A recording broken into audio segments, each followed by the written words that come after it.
Hey guys, I'm Anna, and today I'm going to show you how to fix Plane's live mobile app not working.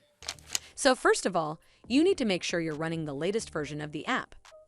Open up App Store on your device, and then tap on this search icon in the bottom right corner.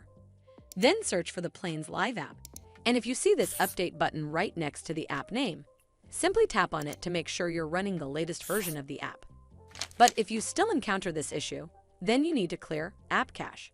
Go to your device settings and then scroll all the way down to General and tap on it. Then tap on iPhone Storage. From here, search for the Plane's live mobile app and then tap on it. Once you're on this screen, you need to tap on Offload App. Tap again to confirm. It'll take a bit for processing, and then a reinstall button will show up.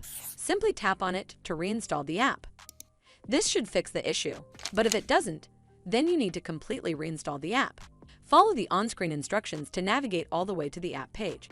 Once you're on this screen, tap on Delete App to uninstall the app from your device.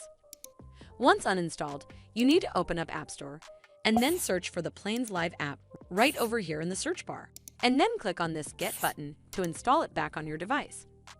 Hopefully this will fix the issue, and if it did, then make sure you give this video a super thanks by clicking on this heart icon to help support the channel, and don't forget to hit that subscribe button. We'll see you in the next one.